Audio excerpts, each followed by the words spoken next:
وَأُشْرِبُوا فِي قُلُوبِهِمُ الْعِجْلَ بِكُفْرِهِمْ، اللہ تعالیٰ فرماتا ہے کہ بچھڑے کی محبت ان کو پلا دی گئی ان کے کفر کے سبب۔ یہ اللہ کی طرف سے لعنت پڑ جاتی ہے۔ سورہ زخرف میں آتا ہے جو رحمان کے ذکر سے روگردانی اختیار کرتے ہیں ہم ان پہ شیطان مسلط کر دیتے ہیں۔ اللہ خود کر دیتا ہے۔ یہ سارا شر کس نے پیدا کیا ہے؟ اللہ ہی نہیں، کیونکہ پیدا کیا تو تبھی آزمائش ہے نا۔ من شر ما خلق، ہم اللہ سے جب پناہ مانگتے ہیں تو کہتے ہیں اے اللہ ہر اس چیز کے شر سے تیری پناہ میں آتے ہیں جو پیدا تو نہیں کی ہوئی ہے۔ شیطان کو کس نے پیدا کیا؟ اللہ نے۔ اللہ کو شیطان سے لڑنے کے لیے کو ہماری ضرورت ہے؟ 2 منٹ میں گیچی مروڑ دے اس کی، لیکن نہیں، مہلت دی ہوئی ہے کیونکہ ہماری آزمائش رکھ دی ہے نا اس کو۔ تو ہر شر کو پیدا اللہ نے کیا ہے، اس لیے خیر اور شر میں آپ تمیز کر کے سچائی تک پہنچیں۔ اللہ کو یہ پسند ہے۔ صرف خیر ہی خیر ہو تو وہ تو اللہ کے پاس آلریڈی اتنی بڑی مخلوق فرشتوں کی فارم میں موجود ہے، جو سورۃ الانبیاء میں آتا ہے کہ نہ وہ تھکتے ہیں نہ تھمتے ہیں، ہر وقت اس کی حمد اور تسبیح کرتے رہتے ہیں، اور جو اللہ حکم دیتا ہے اس کی خلاف ورزی کا وہ سوچتے بھی نہیں ہیں۔ اگر اللہ تعالیٰ نے یہی کام لینا ہوتا تو فرشتے کر رہے تھے وہ والی عبادت۔ اللہ نے وہ والی عبادت انسان سے طلب کی ہے کہ جو انسان اپنی مرضی سے کرے، اور میں اسی لیے کہتا ہوں کہ یہ وہ دولت ہے جو جبرائیل کے پاس بھی نہیں ہے۔ یہ کہا جاتا ہے نا ہے فرشتے سے بہتر انسان بننا، واقعی اگر انسان کا بچہ کو بن جائے۔ فرشتے اگر اللہ کو مانتے ہیں تو اللہ کی مرضی سے، انسان اگر اللہ کو مانتا ہے تو اپنی مرضی سے۔ توفیق الہی اپنی جگہ ہوتی ہے، لیکن توفیق بھی اس وقت ہوتی ہے جب انسان خود ڈیسیژن کرتا ہے، اور یہ ایک ڈیسیژن اللہ کو اتنا پیارا ہے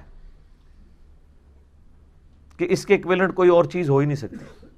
فرشتے تو خود انسانوں کی خدمت میں لگے ہوئے ہیں سرکار۔ صحیح بخاری میں حدیث ہے جو آیت الکرسی پڑھ کے رات کو سوتا ہے اللہ کی طرف سے ایک فرشتہ اس کے اوپر ایز اے محافظ مقرر ہو جاتا ہے۔ قرآن میں جگہ جگہ یہ مضمون آیا کہ ہم نے، سورۃ الحجر میں بھی آیا کہ ہم نے محافظ فرشتے تمہارے اوپر رکھے ہوئے ہیں جو حفاظت کرتے ہیں۔ فرشتوں کو کیا کیا ڈیوٹیاں سونپی گئی ہیں۔ کوئی ہمارا نامہ اعمال لکھ رہا ہے، کسی کی بارش برسانے کی ذمہ داری ہے، کسی کی بادلوں کو ہانک کے لے کے جانے کی ذمہ داری ہے۔ یہ ساری کی ساری رسپانسبلٹی فرشتے انسان کی خدمت میں لگے ہوئے ہیں۔ سر یہ ساری کائنات اللہ نے انسان کے لیے پیدا کی ہے، انسان کو اپنے لیے پیدا کیا۔ آپ بہت قیمتی ہیں، اپنی قیمت کو جانیں، لیکن یہ انسان نکلنے بڑے تھوڑے سے ہیں، 0.0000001%۔ یہ بھی میں ویسے کم بتا رہا ہوں، اس سے بھی اور کم ہے، زیادہ بتا دیا میں نے۔ اتنے اربوں میں سے ہی چند لوگ اللہ کو چاہیے۔ اتنے قیمتی ہیں انسان اگر اپنی وہ قیمت کو پہچانے۔ تو اللہ فرماتا ہے بچھڑے کی محبت ان کو پلا دی گئی ان کے کفر کے سبب۔ یعنی یہ کفر کے سبب کیا؟ ان کے اندر بیسیکلی یہ نافرمانی کا مادہ موجود تھا، کفر سے پہلے بھی تھا، کیونکہ سورۃ الاعراف کی آیت نمبر 138 میں آگے چل کے آئے گا، جو کہ مصحف کی ترتیب میں آگے ہے، لیکن سورۃ البقرہ سے پہلے 2/3 قرآن نازل ہو چکا ہوا تھا، لہٰذا یہاں پہ کچھ باتیں اشارتاً ہو رہی ہیں جو آلریڈی نازل ہو چکی ہوئی تھی۔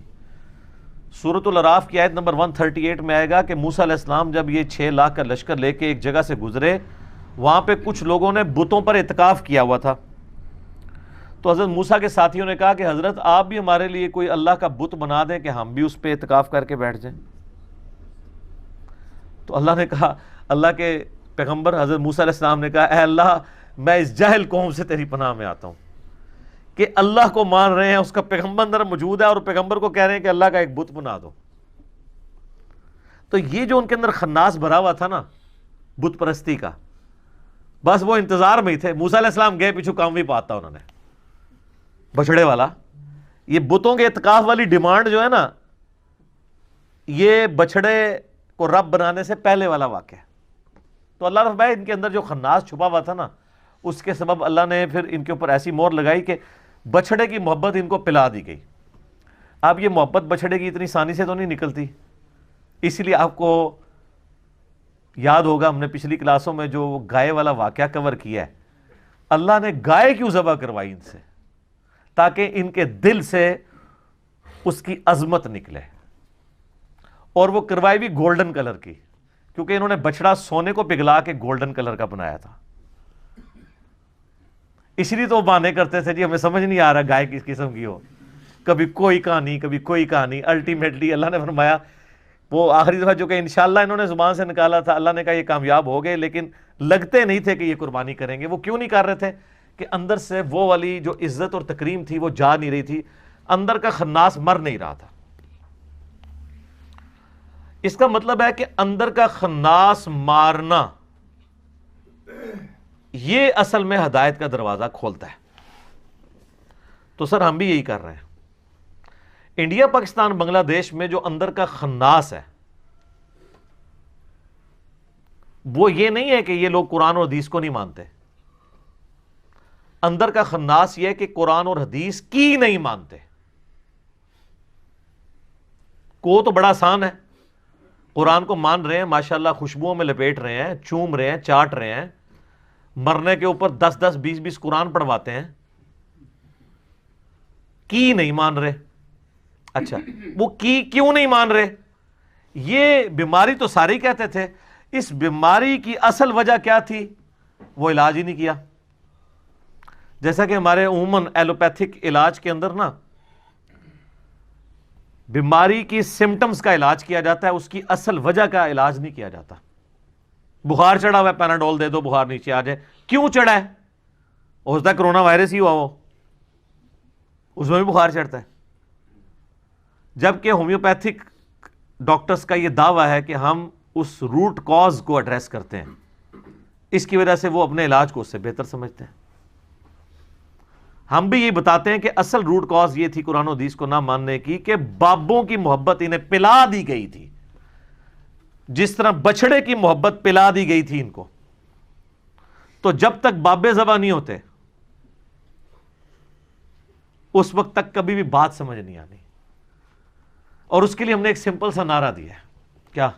کہ مرنے سے پہلے اے مسلمان کر لے اس پہ غور، کتابوں کا خدا اور ہے، بابوں کا خدا اور یہ دعویٰ ہم نے صرف زبانی کلامی نہیں کیا، بلکہ پھر ہم نے اس کی مثالیں پبلک کے سامنے رکھی ہیں کہ آپ کے بابوں نے آپ کو کوئی ایک بات بھی صحیح نہیں بتائی ملاوٹ کے بغیر. اگر آپ کہیں کہ انہوں نے بتایا اللہ ایک ہے، تو سر ہندو کیا کہتے ہیں؟ اللہ دو ہیں. وہ بھی کہتے ہیں اوپر ایک ہی بھگوان ہے، نیچے کہتے ہیں یہ اسی کے ہیں، یہ بھی نیچے کہتے ہیں نیچے اللہ نے ڈیوٹیاں لائی ہیں. کہانی تو وہی ہے، اس کی شکل ڈیفرنٹ ہے. اوپر تو سارے ایک ہی مان رہے ہیں. تو یہ نیچے جو کہانیاں تھیں نا، یہ جو اندر کا خناس اس وقت مرتا ہے جب آپ ان بابوں سے اعلان برات کریں. اور بابوں سے اعلان برات کروانے کے لیے آپ کو جناب وہ کیمو تھراپی چاہیے، چھوٹے موٹے علاج سے نہیں ہوتا. اور وہ ایک بار لگ جائے نا، ویسے تو کینسر کے علاج میں تو چانسز ہوتے ہیں کہ دوبارہ کینسر ہو جائے، لیکن اللہ کے فضل سے یہاں سے جو کیمو تھراپی ہوتی ہے نا اس پلیٹ فارم سے، اس کے بعد وہ مریض جو ہے وہ اس قابل ہو جاتا ہے کہ آگے مریضوں کو ٹھیک کرنا شروع کرتا ہے کہ ادھر آؤ بھائی تو اصل مسئلہ دسنے کی ہے اے کہانی. یہ اصل میں وہ چیز ہے جس کو آئیڈینٹیفائی کر لیے. لیکن یہ بہت بڑی دلیری کا کام تھا. لوگ کہتے ہیں پہلے کیوں نہیں کسی نے کیا؟ سر اس لیے نہیں کیا کہ حکمرانوں کی پش پناہی ہوتی تھی گمراہ کن عقائد کے اوپر.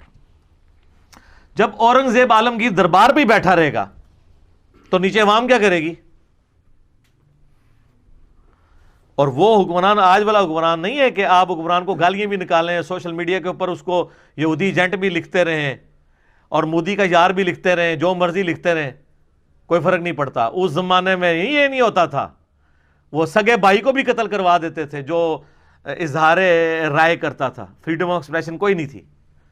تو ایسے موقع میں آپ سمجھ سکتے ہیں کہ کوئی بندہ توحید کی آواز لے کے اٹھے تو وہ سودا بکنا شروع ہو جائے. کاٹ کے پرے پھینک دیتے تھے. صرف ان کا دین پروموٹ ہوتا تھا جو حکمرانوں کا دین ہوتا تھا. اس لیے آپ دیکھیں سلطنت عباسیہ میں جب مامون الرشید معتزلہ ہو گیا، پوری سلطنت اس کے پیچھے جو ہے وہ ظاہر ہے اس نے تلوار کی زور کے اوپر نافذ کر دیا. تو اکیلا احمد بن حنبل ہی کھڑا ہوا تھا نا. باقی تو سارے مولوی دم دبا کے ادھر ادھر ہو گئے تھے، بڑے بڑے امام، بڑے بڑے رحمہ اللہ، کیونکہ مارے کھانی پڑنی تھی. تو بہرحال کوئی رزلٹ نکل آیا. لیکن بعد میں یہ ہوا کہ یعنی اس لیول کی ایفرٹ نہیں ہوئی، اگر ہوئی بھی ہے تو وہ اکھاڑ دی گئی ہے. آج بھی اگر آپ دنیا سے یوٹیوب ختم کر دیں تو ہماری یہ دعوت اسی پلیٹ فارم پہ اسی جیلم شہر کے اندر دفن ہو جانی تھی نا. اگر آپ ایک لمحے کے لیے سوچیں کہ انٹرنیٹ نہ ہو تو لوگوں نے کہا تھا سارے لوگ یہی کرتے ہیں. اب سر آپ دنیا کی کسی مسجد میں چلے جائیں، دنیا کی کسی مسجد میں جہاں کوئی اردو سپیکنگ ہے، اور اس سے یہ پوچھیں کہ یار یہ اس طرح ایک لڑکا آیا ہوا ہے، بس اتنا ہی کہنا ہے آپ نے، آگے وہ آپ کو اچھا یا برا تعارف خود ہی کرا دے گا.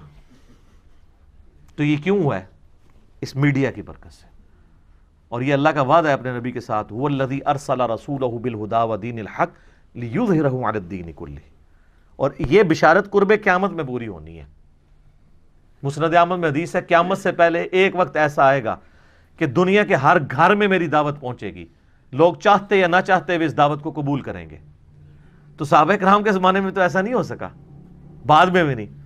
اس ٹائم بھی لوگ سوچتے ہوں گے کہ ہر گھر میں کیسے پہنچے گی. سر آج دیکھ لینا، ہر گھر میں کیا، گھر کے بیڈ روم کے اندر، موبائل کے اندر. جس بچے کو آپ دوسرے مسئلے کی مسجد میں نہیں جانے دیتے تھے، اس بچے کے موبائل کے اندر ہمارے کلپس موجود ہیں. یہاں لوگ آ کے رونا روتے ہیں جناب، کہتے ہیں بچہ ساڈا خراب ہو گیا. بھائی منو پتہ بھی نہیں کتے کہڑے بچے خراب ہو گئے نے. یہ اللہ تعالیٰ نے ریسورسز پرووائڈ کیے، اس دور کی برکت ہے. تو اللہ تعالیٰ ہمارا ان کو بچڑے کی محبت پلا دی گئی تھی ان کے کفر کے سبب. قُلْ بِئْسَ مَا يَأْمُرُكُمْ بِهِ ایمانکم. اللہ تعالیٰ فرماتا ہے نبی ان سے فرما دو کیا ہی بری چیز کا حکم دیتا ہے تمہارا ایمان. یعنی تمہارا ایمان سے مراد تمہارا یہ جو جھوٹا تم نے عقیدہ رکھا ہوا ہے نا، تمہیں یہ حکم دیتا ہے کہ تم بچڑے کو خدا بنا لو. تمہارے تو کرتوت ایسے ہیں، تم لوگوں نے تو اپنے پیغمبر کی موجودگی کے اندر کفر و شرک کیا. آج پیغمبر آخر الزمان صلی اللہ علیہ وآلہ وسلم کا انکار کر رہے ہو تو کوئی معیوب بات نہیں ہے. تم نے تو اپنے پیغمبر کے ساتھ یہ کچھ کیا کہ وہ کوہ طور پہ گئے، تم نے 70,000 یہودیوں نے ایک دن کے اندر اپنے عقیدے سے جو ہے وہ روگردانی کی، اور پھر وہ گزر چکا ہے کہ پھر ان کو قتل مرتد کی سزا ہوئی تھی. ایک دن میں 70,000 یہودی قتل کیے گئے تھے جو مرتد ہوئے تھے. ان کنتم مؤمنین، اگر تم واقعی مومن ہو تو ذرا غور کرو، تمہارے ایمان اس چیز کا متقاضی ہے کہ تم لوگ شرک کرو؟